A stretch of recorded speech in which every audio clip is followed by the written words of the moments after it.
Ya está. Ok, ya sí se me ve, ¿no? Sí. Ya, ok. Bueno, en este caso nos ha tocado, buenos días, buenas tardes o buenas noches, profesora. En este caso, en mi grupo y yo hemos escogido hablar acerca de los problemas macroeconómicos de Chile, ¿no? Porque hemos registrado algunos, bueno, en este caso voy a presentar a los integrantes, Luis García, Fiorella Nestares, Ángel Chumpitas y quien le habla, Jorge Ortegana.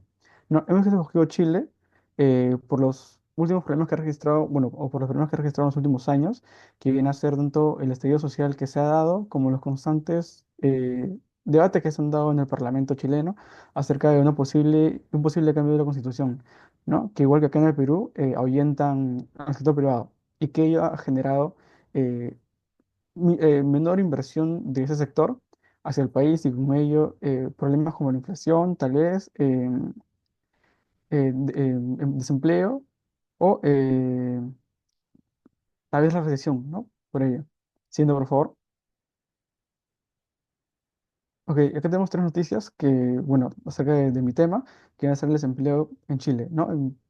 Tenemos el 30 de septiembre, el INE, el Instituto Nacional de Estadística, nos indica que el desempleo en el país que le acabo de mencionar ha llegado a un 8,9% durante el trimestre de junio-agosto, ¿no? Un 8,9% que ya nos da el indicador de cuánto ha sido el desempleo. A la siguiente tenemos la tasa sigue en aumento. 6 de cada 10 empleos son informales, según el INE. Creo yo que es una de las causas de las que se registra el desempleo, porque hay empleos, bueno, formales e informales, que los informales son menos registrados o no son registrados, mejor dicho, tanto en las estadísticas que tiene el gobierno, ¿no? Se dice que cada 10 empleos son informales según el INE. Y a la siguiente, séptima baja consecutiva. Desempleo en Chile registra descenso durante el trimestre de julio-septiembre. Si bien ha registrado una pequeña mejoría, que si no estoy mal es del 0,2%, seguimos teniendo un intervalo de 8,9% a 8,7%, ¿no? En cuanto al desempleo en Chile. Siguiente, por favor. Ok, aquí tenemos en las tres tablas, bueno, tres gráficos, mejor dicho. En el primer lugar, ocupados e inactivos, inactivos o desempleados, ¿no? Que también se les llama. El empleo por categoría ocupacional, que tenemos cuenta propia, asalariado formal, asalariado informal, y el resto que son personas que no se que hacen cachuelos, si se les puede decir así, ¿no? Personas que trabajan en un lado, luego salen en otro, poco a poco van juntando dinero, ¿no? Y el empleo por sectores, ¿no? Que también tenemos ahí industria, comercio, construcción y otros servicios, que son los gráficos que se tienen. Siguiente, por favor. Ok. Entonces, desempleo teníamos aquí de septiembre de 2023 a agosto de 2024. Como le digo, ¿no? Ha estado, si bien miramos junio, julio y agosto, ha estado en un intervalo de 8,7%, 8,9%. Aumentó respecto a mayo y abril de este año y disminuyó, si se le puede decir, respecto a septiembre de 2023. Siguiente, por favor. En cuanto al intervalo de años, tenemos de enero de 2013 a enero de 2024, según el Banco Central de Chile, viendo aquí un posible aumento en el 2020 a causa de la pandemia y 2018 a inicios de 2019 por el estallido social que le podría, que le comenté al inicio. Siguiente, por favor. Ok, tasa de desocupación nacional, ¿no? Según el INE, aquí tenemos las cifras punto por punto desde el 2010 hasta el 2024 septiembre, ¿no? Que como le indicaba, rondea un 8,7 a un 8,9%. En septiembre se registró un 8,74% de la desocupación nacional o desempleo, como también se le puede llamar, ¿no? Siguiente, por favor, y le doy paso a mi compañera. Bueno, por otro lado, el déficit comercial en Chile ha sido un problema persistente en los últimos años, aunque no hay un año específico de inicio, se ha mantenido debido a la dependencia que tiene Chile al comercio internacional, que representa alrededor del 75% del PBI del país. Como se observa en la tabla, en el año 2019 se observa un déficit comercial, esto debido a que las importaciones son mayores que las exportaciones, con un saldo de menos 1,61 -1,061 millones. El problema cuando sucede esto es que se van más divisas de las que entran a nuestras reservas internacionales, ocasionando así el llamado déficit comercial. En este periodo de 2019, el déficit se da por un aproximado de un año y en los años siguientes del 2020 y 2021 se observa un superávit, ya y se exporta más de lo que se importa. Pero no se puede decir lo mismo del año 2022, ya que aquí también se presenta un déficit comercial de aproximadamente menos 5.980 millones con un saldo negativo, demostrando así el déficit comercial. ¿Puedes pasar de PPT, por favor? Ya. Eh, el déficit comercial en Chile en 2019 y 2022 se debió a varias razones, pero voy a explicar las siguientes. En 2019 una de las razones fue la caída de los precios de cobre, principal producto de exportación de Chile, que afectó negativamente a la balanza comercial. Además, el aumento de las importaciones debido al crecimiento económico y el aumento del consumo también contribuyó al déficit comercial.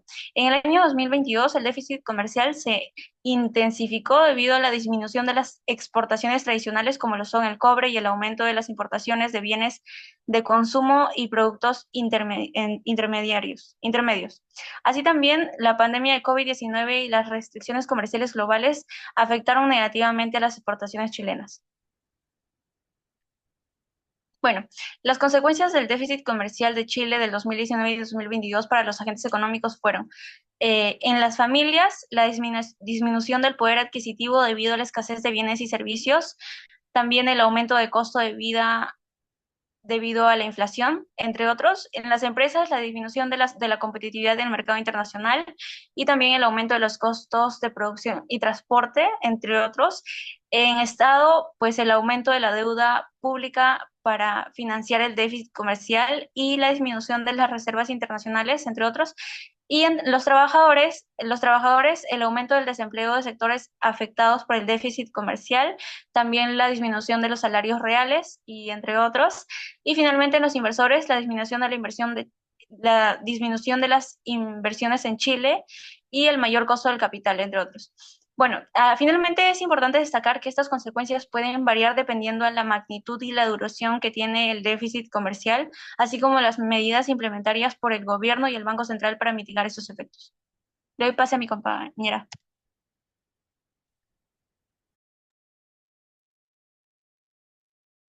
Bueno, en el déficit fiscal, Chile ha tenido este, esto mismo, el déficit fiscal, durante varios años en esta última década. Aquí, bueno, en el gráfico se ve ya que hay una diferencia negativa entre los ingresos y los gastos del gobierno en todo el año. Y esto empezó a generarse durante, siguiente diapositiva, por favor, empezó a generarse durante del 2013 al 2017, que hubo, se podría decir, un déficit fiscal continuo, pero moderado. O sea, en el 2013 y 2014 se mantuvo económicamente moderado debido a las exportaciones del cobre, pero, o sea, comenzaba a dar señales de desaceleración debido a la disminución de los precios de las materias primas. Y en el 2015 al 2016 se continuó esta desaceleración y ajustes fiscales,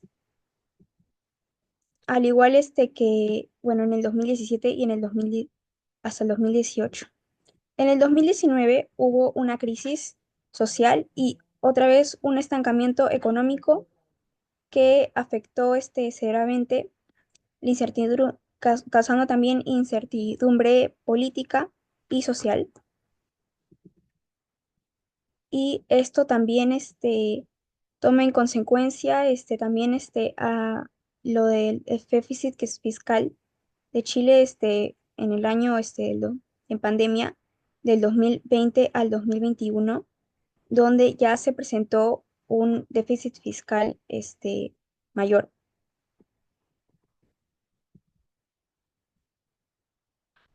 Siguiente diapositiva, por favor. Y bueno, las consecuencias serían en las familias sería el aumento del costo de vida, que para financiar el déficit el gobierno tuvo que emitir deuda y aumentar impuestos, la reducción de servicios públicos y beneficios sociales, el gobierno tuvo que recortar los gastos de programas sociales, subsidios, servicios públicos, igualmente también También los empleos y salarios que se tuvo que hacer o sea, recorte de personal, también, o los salarios reales también se erosionaban por la inflación. También después seguimos con las empresas, que hubo un aumento de costos en el crédito, incremento en la carga impositiva también, y la incertidumbre económica y decisiones de inversión, por lo que ya no se podía invertir en el país. Y por último, el sector financiero, que sería bueno, mayor riesgo del país y la volatilidad cambiaria que se veía reflejada acá, la presión sobre las tasas de interés y los efectos en el mercado de bonos.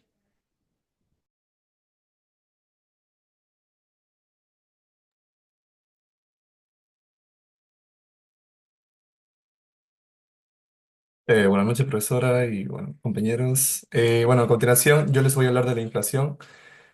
Más que todo, la inflación del periodo del abril de 2014 hasta el 2016, en la cual superó el 3%, y también desde enero del 2021 hasta enero del 2024, donde llegó hasta un pico del más del 15%. Y bueno, tenemos las causas que básicamente en el primer periodo del 2014 al 2016, que una de las causas fue la desaceleración de la demanda interna, debido a que, si bien la economía chilena había crecido en un 1,8%, esto fue muy notariablemente bajo a comparación del año pasado, el cual había sido más del doble, el 4,1%. El aumento de precios de alimentos y energía. Durante ese periodo se mostró un incremento notable de estos, y impactaron directamente en el IPC. Bueno, la siguiente sería la depreciación del peso chileno, debido a que el peso chileno se devaluó, ya que el dólar también jugó un papel importante en y encareció los productos importados. Y bueno, en el periodo del 2021 al 2024 tenemos que aumentó la liquidez monetaria. Durante la pandemia, el gobierno chileno implementó políticas fiscales, incluyendo retiros de fondos de pensiones y subsidios, lo que incrementó la liquidez en la economía. Y también tenemos la crisis energética y aumento de tarifas, ya que el incremento en impactó fuertemente en la economía y en la inflación. Y también tenemos la recuperación económica post pandemia, que es básicamente ya que Chile no se había recuperado del todo en ese tiempo, y el aumento del empleo y la demanda generaron presiones adicionales sobre los precios, y este crecimiento de la actividad económica nos fue bien acompañado por un aumento equivalente en la oferta, lo que contribuyó a un desequilibrio entre estas dos. Y bueno, tenemos también las consecuencias.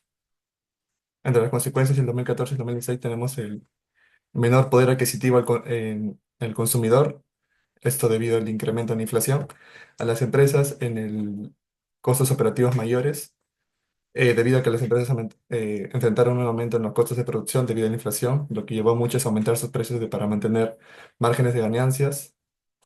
También la incertidumbre económica, ya que la inflación generó un entorno de incertidumbre que afectó las decisiones de inversión; y la mayor complicaciones del financiamiento, ya que con tasas de intereses más altas como respuesta a la inflación, el costo del financiamiento aumentó también.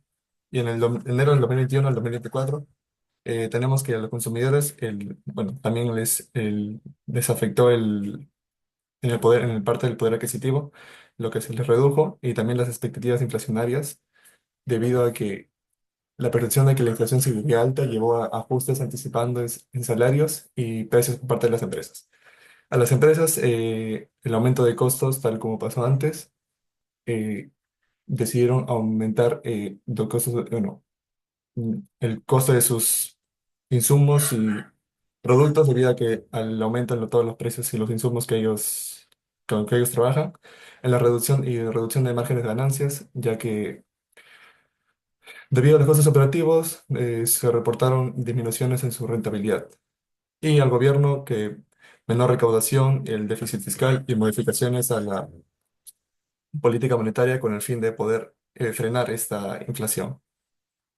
Y bueno, eso sería todo, profesora. Buenas noches.